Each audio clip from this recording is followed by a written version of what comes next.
Leo tuna somo zuri sana, mti wa familia.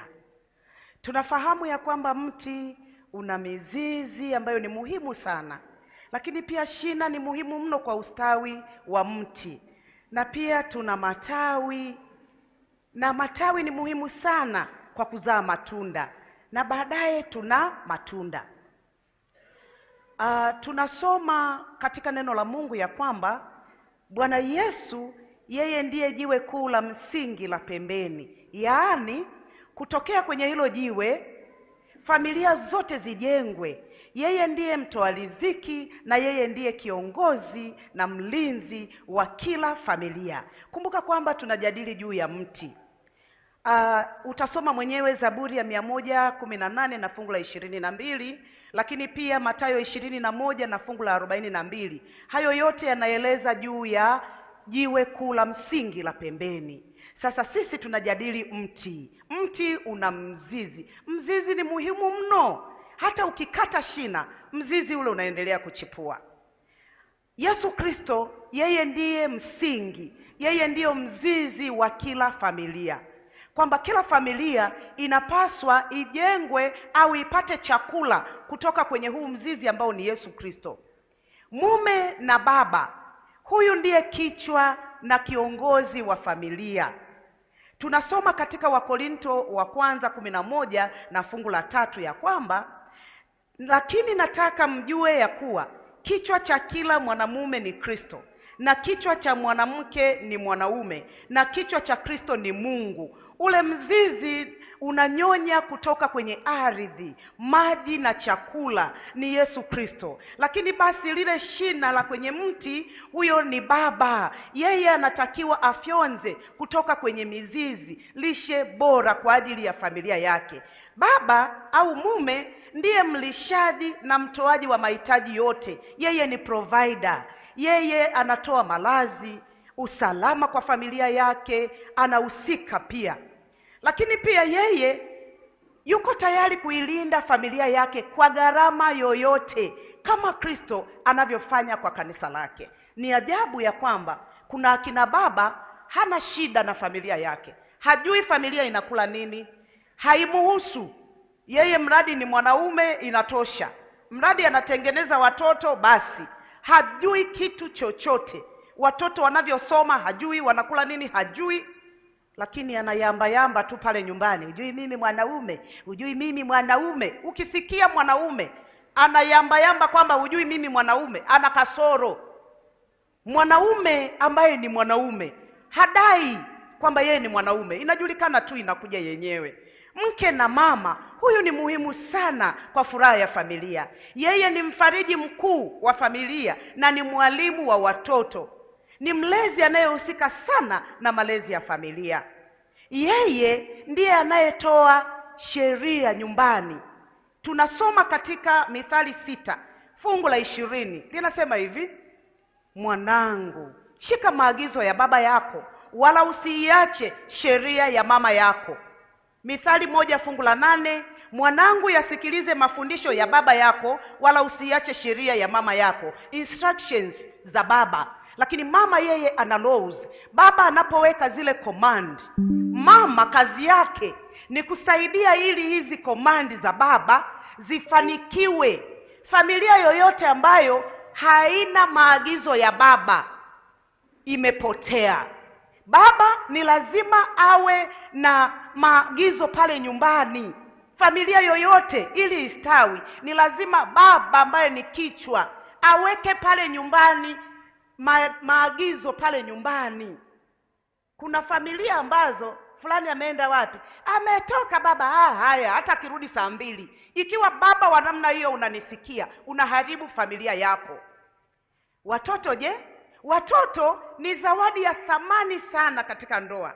Wao huleta muungano imara kwa wanandoa. Wajibu wao ni kuwapenda wazazi wao na kuwatii wazazi wao. Tunasoma katika Efeso 6 na fungu la 1. Lakini pia tunasoma Zaburi ya 127 fungu la 3.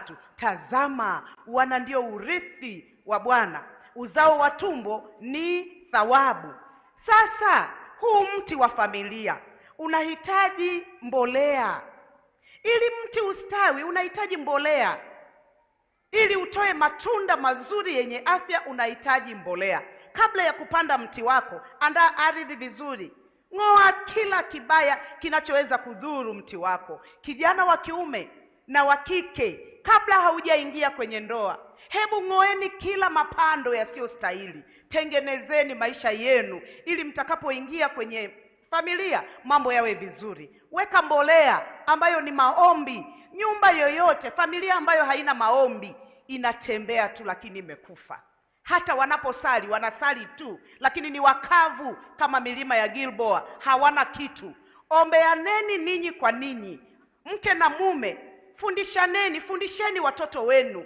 Wafundisheni watoto wenu nguvu iliyopo kwenye maombi. Pia mjali mwenzako, jali furaha ya mwenzako. Wanandoa, kama tungekuwa kila mtu anajali furaha ya mwenzake, yanayotokea yasingetokea. Shida yetu ni moja, kila mtu anasema mimi, kila mtu anye, ai. Hayo mambo yanatuharibu. Hebu toka jangwani, anza kujali furaha ya mwenzako, utaona. Mwache mwenzako awe huru bila kuidhuru familia yako.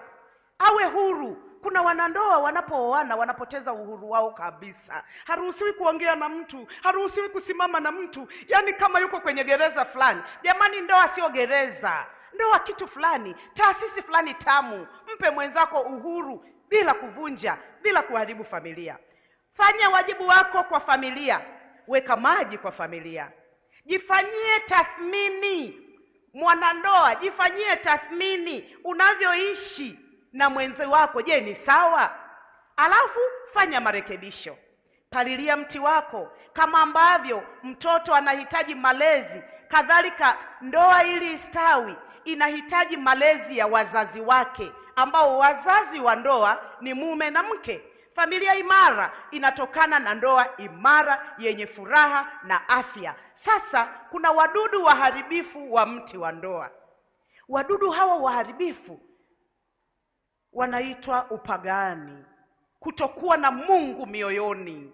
Sikia, kuna watu wanaofanya mahusiano na kanisa, wanaimba kwaya, ni wahubiri wazuri, wachungaji, wainjilisti kama mimi, wanatoa michango mikubwa sana, wanafanya uhusiano na kanisa, lakini hawafanyi uhusiano na mwenye kanisa. Upagani unaharibu ndoa. Kwa hiyo mpokee Yesu. Ndio maana katika mikutano hii tunamtangaza Bwana Yesu. Mpokee moyoni mwako, awe Bwana na Mwokozi wa maisha yako. Kingine kinachoharibu mti wa familia ni kujua kila kitu. Kuna wanandoa, mume anajua kila kitu.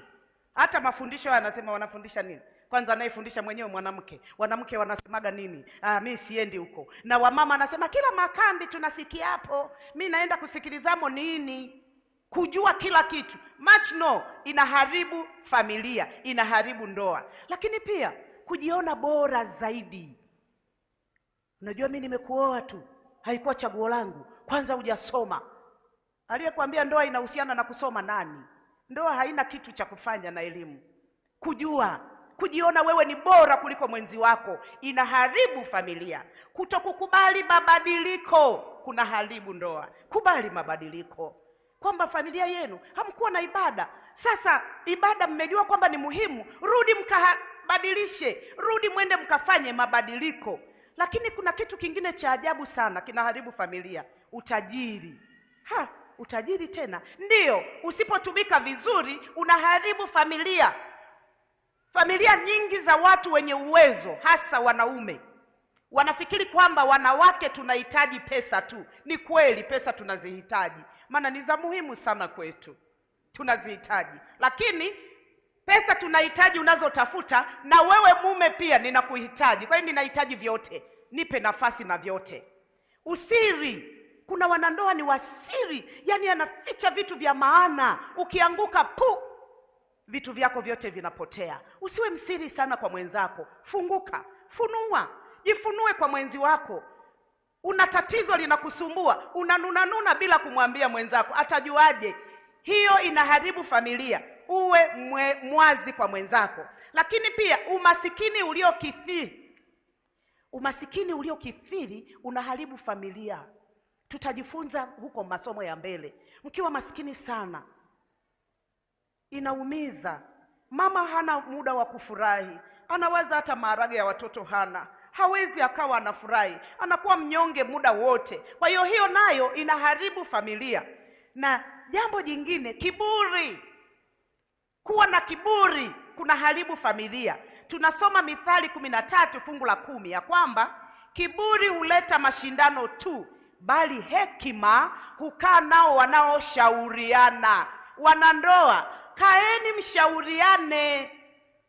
Mashauri yanajenga ndoa. Kaeni mshauriane. Mambo yameharibika, kaeni. Mke anahitaji upendo, anahitaji kujaliwa. Mke anahitaji muda. Yaani wanawake tunahitaji muda. Muda nikae na wewe tu, nipe nafasi, mkae tu, hamna mnachofanya. Yaani usifanye kitu chochote, achana na kompyuta yako, kaa tu nisikilize. Niache nianze kusema mambo yangu hata yasiyoeleweka, niache, nipe nafasi. Utaona mama anavyofurahi. Kaa na mkeo, mpe muda kama nilivyosema. Kaa na yeye, mpatie muda. Wanaume sio waongeaji. Masomo yanayofuata tutaona tutakapojifunza kuishi na mke kwa akili. Wanawake sisi ni wazungumzaji, tuna maneno mengi. Mwanamke anaanza kusimulia jambo mpaka mwisho, yaani anaenda lote. Mwanaume anasema mwanzo na mwisho basi. Na mara nyingine hayo mambo wanaume tunawaboa, ni kweli. Lakini sasa uwe na hekima ya kuishi na mkeo. Mwanamke anahitaji nafasi na wewe. Unajua kwa nini wanawake wengi huwa wanachukua simu za waume zao na kusoma meseji zao? Mmeshawaza kwa nini? Ni kitu kimoja tu. Huwa mwanamke anatafuta, anaona kwamba upendo umepungua, ambao upendo ni ulinzi kwa mke. Sasa huyu anayechukua upendo wangu ni nani? Ndio anachukua simu, akikutana na jina la kike anaanza kulisoma. Wanawake wenzangu, siku hizi shetani anazidi kubuni mbinu mpya. Hawaandiki majina, wanaandika fundi mchanga, gereji, fundi bomba. Simu ikiita, fundi bomba. Mume wangu fundi bomba anapiga, fundi bomba anapiga. Lete mke wangu fundi bomba. Fundi bomba. Hey. Kwa hiyo wewe usisumbuke. Tumia mbinu tulizojifunza jana. Muombe. Unajua muda haututoshi kiasi kwamba siwezi kuingia ndani kila kitu. Lakini maombi yanamaliza kila kitu. Kwanza, maombi wewe unayeomba yanakuweka sawa wewe mwenyewe. Hatimaye yanafanya kazi kwa yule unayemuombea. Mti wa familia, ili mti usitawi, unahitaji palizi. Watu wa Mungu, ndoa ni kama mmea, kama mti. Unapopanda mti wako, ule mti unaota. Lakini ule mti unapoota, au ule mmea unapoota, au lile tunda lile ua linapoota, ukiliacha tu eti kwamba limeshaota, litakufa. Kwa hiyo linahitaji nini? Linahitaji palizi, linahitaji maji, linahitaji mbolea, linahitaji kupogolewa ili lizae vizuri. Na haya tunayosema hapa ndio palizi, mbolea za ndoa, maji ya ndoa, kila kinachostahili ulinzi wa mti wako wa familia. Mwanamke na mwanaume, tushikane mikono, tulinde ndoa zetu. Tukishikana mikono baba na mama, shetani hana nafasi. Ninafahamu ndoa nyingi zinavunjika kwa vitu vidogo mno, sio vitu vikubwa, vitu vidogo vidogo. Na hii ni kwa sababu hatukui kiroho. Laiti ungemuona Baba wa mbinguni anavyoumia. Mtoto wa miaka 20 bado anavaa nepi, bado anavaa pampers. Umebatizwa miaka 10, miaka 20, huku tabia ni zile zile, wivu ni ule ule wa kijinga. Hebu tukue watu wa Mungu, tumwachie Mungu yote, tuishi kwa furaha. Tafuta furaha ya mwenzako. Ukitaka kuelewa umuhimu wa mwenzi, ninyi wakina mama wenzangu, wafuate wamama waliofiwa na waume zao, akwambie upweke. Hawakumbuki madhaifu ya wale waume, wanakumbuka tu mema. Bado una mumeo, mfanyie kila lililo jema ili usije kujuta baadaye. Mimi nimeshawahi mwambia mume wangu kwamba kwa kweli mimi sikudai, umetenda yote kwangu. Hebu mwenzako asikudai, fanya yote. Kila siku tafakari, buni kwamba hivi leo nifanyeje ili afurahi, hivi nifanye nini leo ili afurahi. We baba, unaona nini ukija nyumbani umeficha kazawadi hata kadogo, hata kapipi tu? Jamani, watoto wanakupokea na mimi nikija kukupokea kumbe umeniwekea kapipi tu. Hivi umeshawahi waza namna ambavyo nitapokea kwa furaha ile heshima? Yani sijui niiteje. Nilishasema hapa kwamba mume ni kama mfalme, mume ni kama mtoto. Mume ndani yake kuna mfalme, ndani yake kuna mtoto, ndani yake kuna mvulana. Sio kila mara ni mfalme. Kuna wakati ni mtoto, kuna wakati ni mvulana yuko mle ndani. Ndio maana tunakumbushana ili ujue namna ya kukaa naye. Akina baba, tuna masomo mbele mazuri, namna ya kukaa na sisi kwa akili. Ikiwa Mungu aliyekuumba amesema uishi na mimi kwa akili, we ni nani ambaye hutaki kuishi na mimi kwa akili? Unang'ang'ana kuishi na nguvu. Mwanamke ni kiumbe wa pekee, huwezi ukaishi naye kwa nguvu, huwezi. Yaani humuwezi alivyo. Ana maneno mengi, akili zake, ubongo wa mwanaume ni maboksi box. Kila boksi linajitegemea, kila moja linajitegemea. Wakati mwanamke vyote vimeungana, hichi kimeungana na hichi, hichi kimeungana na hichi, hichi kimeungana, vimeungana vyote. Ndio maana wamama ninyi ni mashahidi. Mkijenga nyumba, ukileta ajenda nyingine hata kama ni ya maana, hujui tunajenga. Lakini wamama, je, kujenga, anataka kuvaa nguo nzuri, anataka sijui, anataka kwenda vikoba, anataka sijui kufanya nini, vyote vinaenda. Akina baba wangejua wakaruhusu wake zao kuishi kwa furaha, wangeendelea sana. Kwa sababu mke aliye huru anafanya vitu vingi, maana ndivyo alivyoumbwa na Mungu. Acha kumfungia kwenye chumba mkeo. Na kuna wanaume ambao wao wameenda mbali. Nafikiri wanapaswa kuonana na Dr. Pasco hapa. Wanawakataza wake zao kufanya shughuli. Mwanaume anayempenda mkewe anampenda mpaka kaburini. Jiandae hata usiku wako aishi vizuri na watoto wako. Unapomkataza kufanya kazi, unamaanisha nini? Pesa zenyewe za kijungujiko na utaki mkewe afanye kazi. Hivi unajua mahitaji ya mwanamke? Mwanamke mpaka atembee anapaka mafuta aina ngapi wanawake? Anapaka mafuta ya kwanza, anakuja kupaka ya pili, anakuja kupaka yale jua lisimchome ili awe na ngozi nzuri. Uso tu una aina 3. Bado ya kichwani, bado ya mwilini.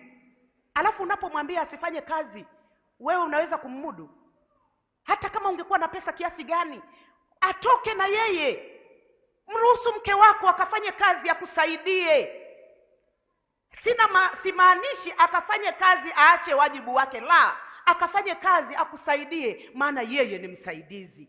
Watu wa Mungu, ndoa yako iko mikononi mwako. Ni hiari yako kufanya vile unavyotaka, lakini siku moja utadaiwa. Maisha ya furaha tunayahitaji wote. Tusimame. Tazame Mwokozi, usoni mwake mzuri, mambo ya dunia ugeuka, tukitazama uso